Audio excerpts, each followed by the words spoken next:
What's up, Dildos? Bildo here with the rest of the cards that have been revealed. Let's jump right in.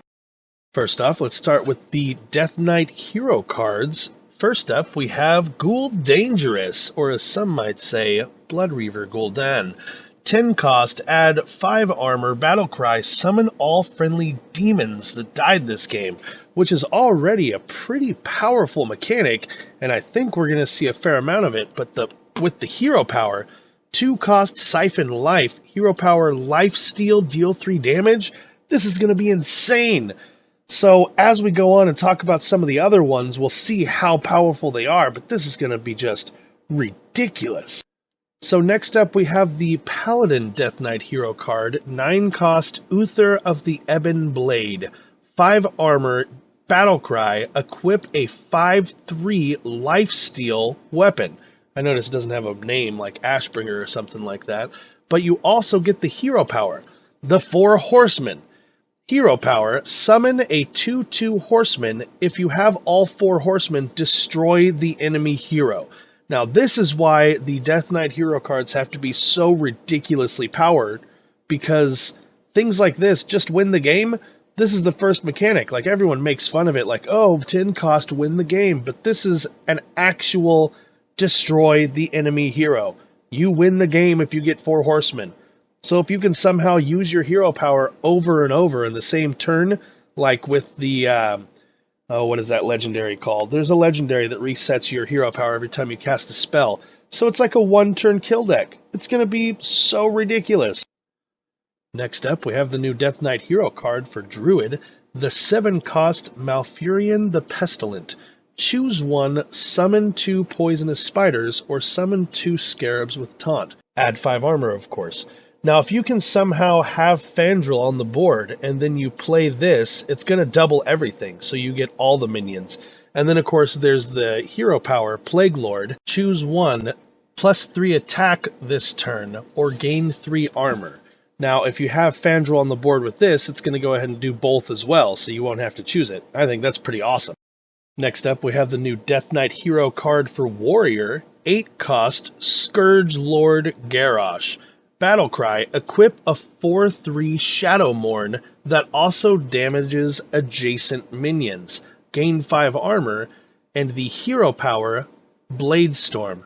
Deal 1 damage to all minions. Now, with all the new cards that are coming out, I think this is going to have amazing synergy with a bunch of things Warrior had, and all the things that they are getting. So, I think Control Warrior is going to be a big thing again, and I'm pretty excited about that. Diving into the non-hero cards, we have Web Weaver. Summon 2 1/2 poisonous spiders, 5 cost. I think as is, this is going to be slow, although Druid is getting more mechanics that supports things like this, so I think we'll probably see it in some of the newer decks. Next up, we have more control synergy for Warlock. Drain Soul. Lifesteal, deal 2 damage to a minion.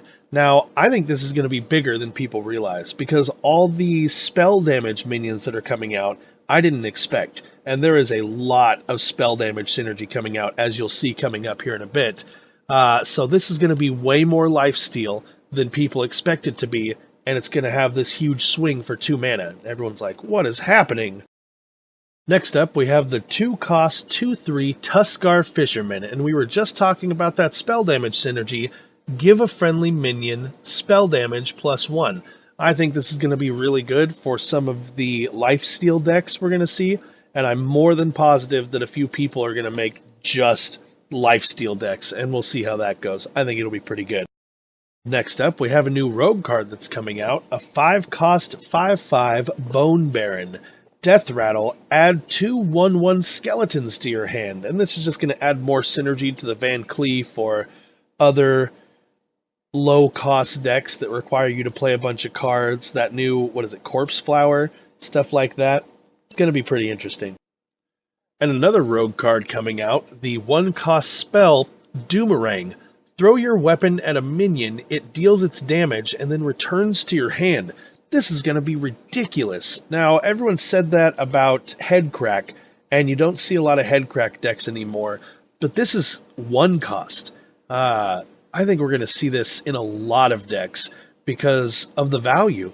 You can use your weapon once or twice or however many times, and then Doomerang and kill another minion and get it back? That is crazy! Next up, we have a new neutral minion, Vragul, a 3-cost 3/1 Death Rattle. If it's your opponent's turn, summon a 2/2 ghoul. I love this type of mechanic because it's the kind of thing that you don't want to leave on the board because of the stats and everything. It'll just do more and more damage over time, but you can't trade into it unless you silence it or something. I think we'll probably see a lot more silence in this meta just to counter all the Death Rattle things that are coming out. Next up, we have a new Hunter card that's coming out, Exploding Bloatbat. Death Rattle, deal 2 damage to all enemy minions. It's a 2/1 beast, cost 4. Seems like a high cost, but when you think about synergizing this bastard with some of those trigger a friendly minion's Death Rattle, you can do it 4 or 5 times, I think, with all the mechanics that you have at your disposal. This is going to be pretty ridiculous.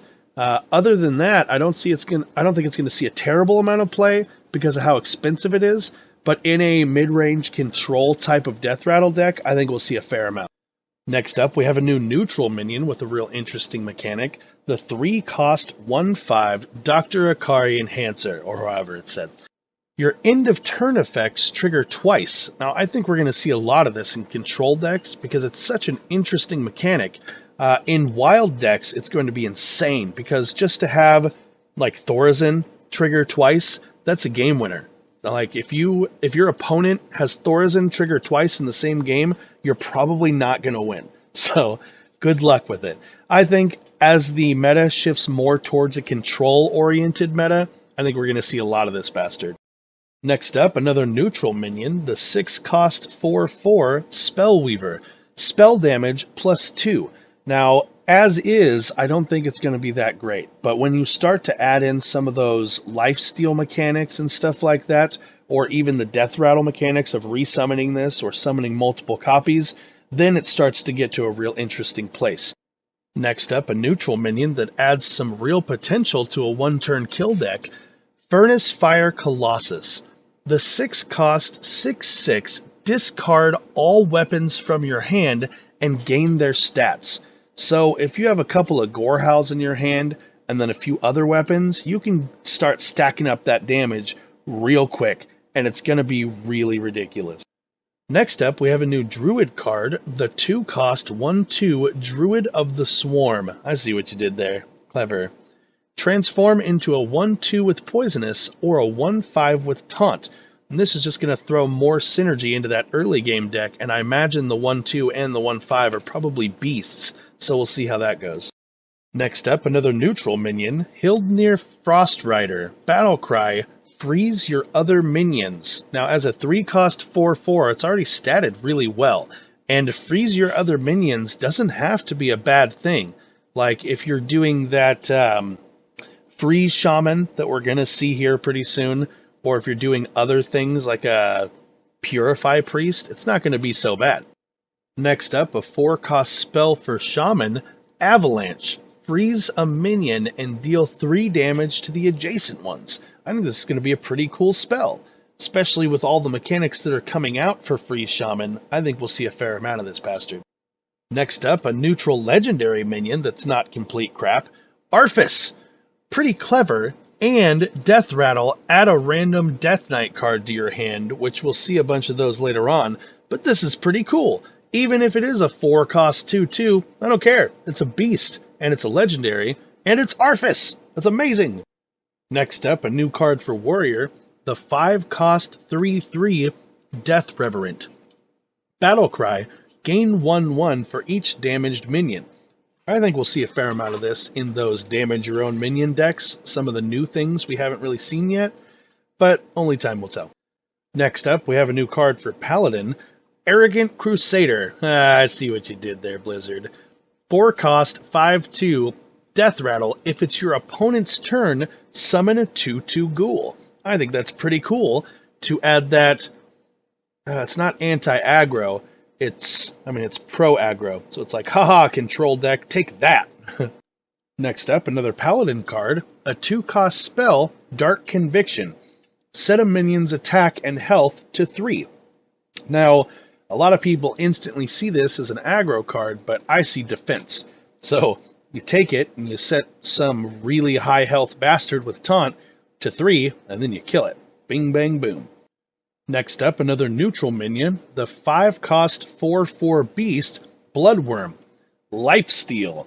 I think this is going to have a great spot in that mid-range hunter deck, or maybe even like a mid-range druid beast deck, but we'll have to wait and see. Next up, we have a neutral Murloc coming out, which I'm excited anytime there's a Murloc added. 1-cost 1/1 Dreadscale Knight, Lifesteal. Now this is going to have a this is going to have a bigger impact on that Murloc deck than people think, because it adds just that little bit of healing. And if you can buff this guy and make it like 4 or 5 damage, which is fairly easy to do with a Murloc deck, then I think we're going to see a fair amount of this bastard to heal up when you really need it. Next up, we have a new minion for Warlock, the 5-cost 4/5 Demon, Despicable Dreadlord. At the end of your turn, deal 1 damage to all enemy minions. Now, unless you're up against a warrior, then I think this is going to be pretty good, especially if you can add lifesteal or buff it in other ways. I think we'll see a fair amount of this. Next up, a new druid card, the 4-cost 2/3 Strong Shell Scavenger. Battlecry, give your taunt minions +2/2. I think this is going to be pretty cool. I'm not exactly sure what Blizzard's doing with this whole taunt druid that they're trying to make, but I'm excited about it. Next up, we have a new card for Paladin, Blackguard. 6-cost 3/9. Whenever your hero is healed, deal that much damage to a random enemy minion. Now, I think it was pretty smart of Blizzard to make this a random enemy minion and not like a random enemy, because a priest could take control of this because it's only 3 damage and then just devastate a board with ridiculously healing things. But as it stands, I don't know how much we'll see. It'll be great control mechanics for Paladin, but I've been seeing more and more of a lean towards aggro, so I'm not sure how much of this one we'll see. Next up, we have another neutral minion, the 4-cost 2/3 Serenite Chain Gang. Taunt, Battlecry, summon a copy of this minion.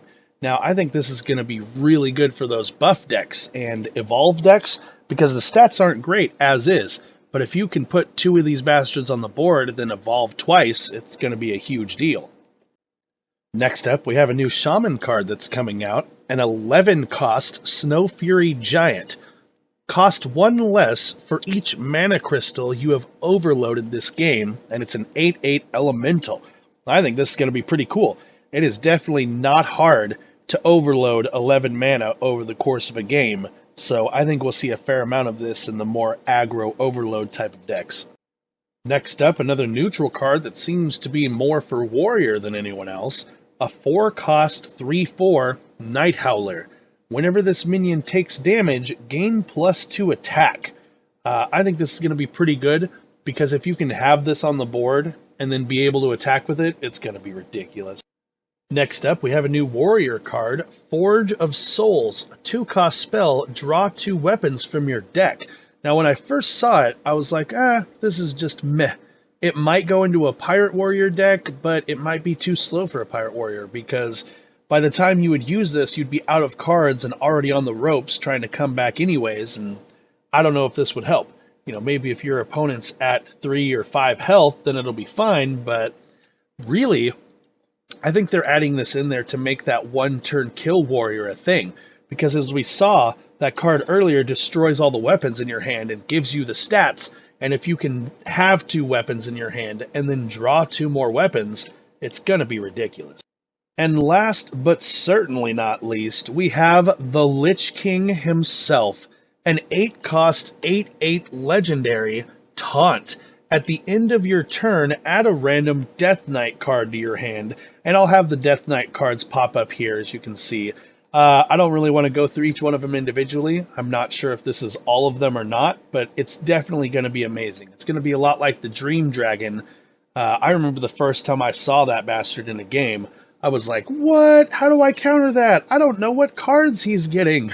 So we'll see this guy come out. I think it's going to be pretty amazing. I'm not positive, but I think they were saying you get this from completing the adventure. So don't be so anxious to just craft it straight off the bat, because the adventure is going to take a couple of weeks to wrap up. So we'll see how it goes.